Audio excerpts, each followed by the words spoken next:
Itatiaia.com, acontecendo ao vivo por aqui e pelas redes sociais, facebook.com/Rádio Itatiaia. Lá no YouTube, digita Rádio Itatiaia ao vivo para acompanhar a gente, certo? E agora vamos bater um papo, Robson Laureano, sobre um assunto importantíssimo para esse friozinho que está começando a chegar, né? Ainda tem um solzinho, mas a noite está mais fria. E aí vem a importância dos cuidados com a saúde vascular, principalmente para as pessoas que já estão na terceira idade. Tá certo. E o doutor Guilherme Jonas, médico angiologista e cirurgião vascular, especialista em cirurgia vascular pela Sociedade Brasileira de Angiologia e Cirurgia Vascular, diretor técnico da clínica Angiomais, está aqui com a gente. Doutor Guilherme, como vai? Boa tarde. Boa tarde, prazer enorme, obrigado aí pelo convite, satisfação estar aqui com vocês hoje. Nós que agradecemos. Doutor, eu como completamente leigo, né? Se alguém me perguntasse, você acha que o problema de circulação é maior ou menor no verão ou no inverno? Eu na minha leiguice diria que é no verão, mas não é ao contrário, né, doutor? A grande verdade é o seguinte, a doença em si, ela aparece a partir de uma certa idade de uma forma mais exponencial.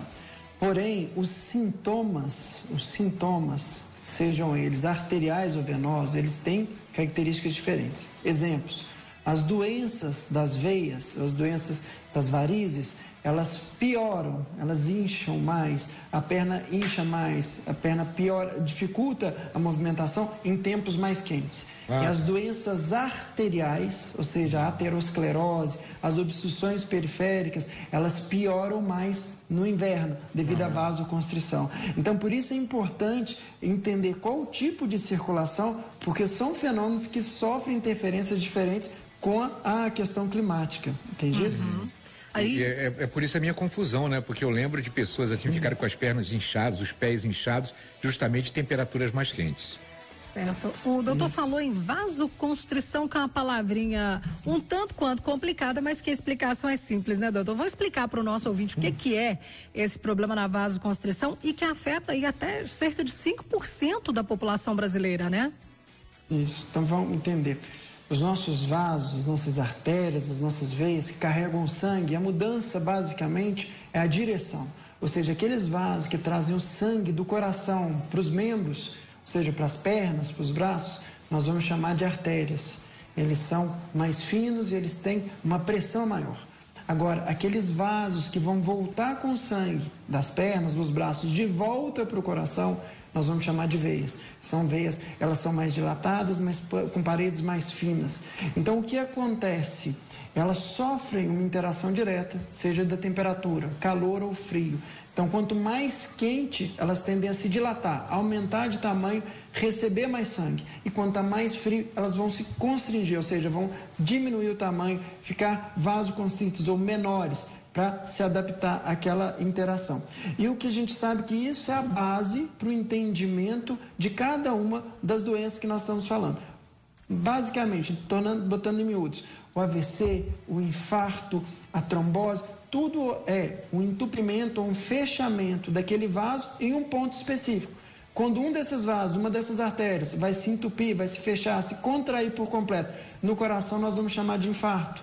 Quando um desses vasos arteriais vão se contrair lá no cérebro, nós vamos chamar de AVC, famoso derrame. Agora pode ser uma veia, em algum ponto específico, uma veia da perna, que também se fechou, se obstruiu, nós vamos chamar de trombose. Entenda como o fenômeno é simples, mas a medicina põe nomes um pouco mais complexos de acordo com o local acometido.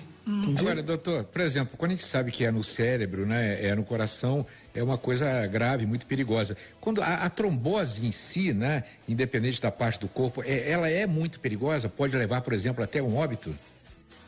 Sim, e olha, veja bem, nós estamos falando em doenças com potencial complicatório muito grande. A trombose, vamos usar de exemplo a trombose venosa, que é a mais comum.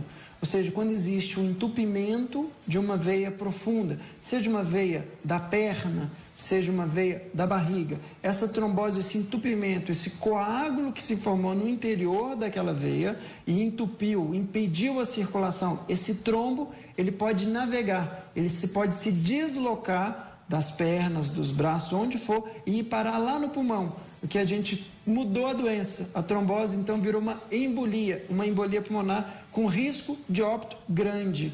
Então, entenda que, sim, são doenças sérias que devem ter todo o nosso cuidado, toda a nossa prevenção, pelo risco maior de levar a sequelas e até a óbito, sem sombra de dúvidas.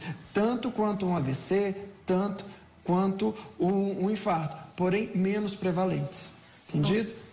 Certo, doutor. Chegou pergunta de uma ouvinte aqui.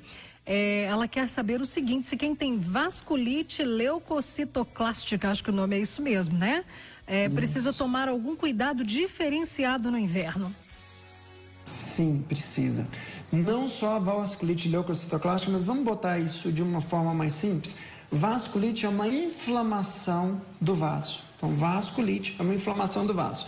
A leucocitoclástica é simplesmente um tipo de vasculite. E existem vários tipos de vasculites. A gente já sabe que a infecção pelo coronavírus é uma vasculite. Ou seja, aquela repercussão pulmonar que o coronavírus carrega lá no pulmão, nada mais é que uma inflamação dos vasos e que leva a formação de pequenos trombos e múltiplas tromboses que vão levar ao óbito. Então, ou seja, vasculite ela está envolvida em fenômenos de várias doenças. Agora, o que a gente sabe das pessoas que têm vasculites, por exemplo, em grandes ou pequenos vasos? Vou dar exemplo nas vasos das pernas.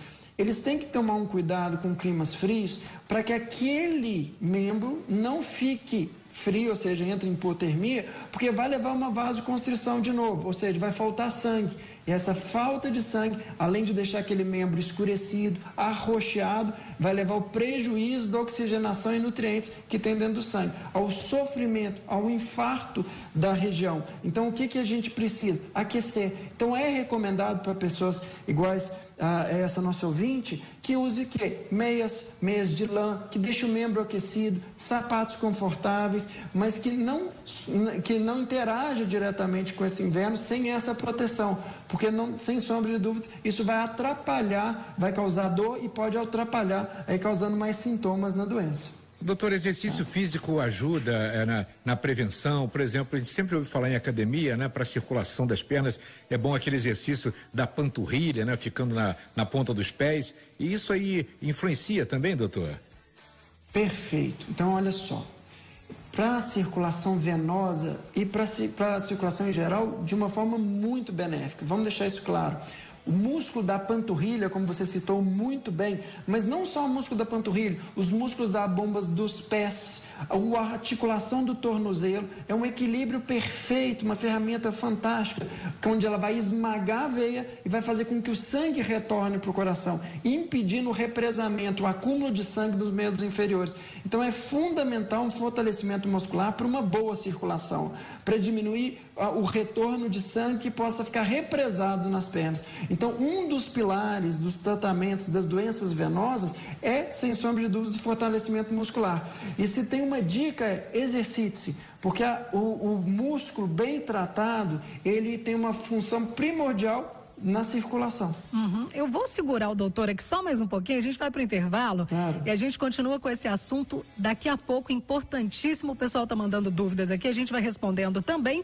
E você que está aí nos ouvindo, precisando cuidar da sua saúde bucal, protelou agora, o problema está bem agravado, bem complicado, a Implantar Odontológica te ajuda, tá? São clínicas espalhadas por Belo Horizonte, pela região metropolitana, tem uma com acesso fácil para você, para sua casa. E, gente, neste mês de abril, o projeto Sorriso dos Sonhos é o tratamento com valor pequenininho que cabe no seu bolso. Além disso, ainda tem uma promoção muito legal. Fechou o tratamento, você pode optar por uma limpeza gratuita ou 50% de desconto no clareamento para ficar com aquele sorriso branquinho. Gostou? Então liga lá, 2517-5000 para saber mais informações e também para agendar uma avaliação. Implantar Odontológica, projeto Sorriso dos Sonhos, para você cuidar do seu sorriso, da sua saúde bucal com valor bem pequeno, 2517-5000. São 3h42 e o Gustavo Cícero está de volta com informações do trânsito. Alô, Cícero. Robson, Cássia, e completamente interditado o trânsito nas duas direções da BR-040 em Itabirito, pouco depois do acesso à cidade de Moeda, devido à detonação de rochas em uma mineradora. Segundo a empresa responsável pela via, o bloqueio é na altura da mina Várzea do Lopes e deve durar mais 15 minutos. Já em Contagem, pé no freio agora, na Avenida Helena de Vasconcelos Costa, na ida para Pampulha, quase no acesso ao trevo da Ceasa. Ainda sem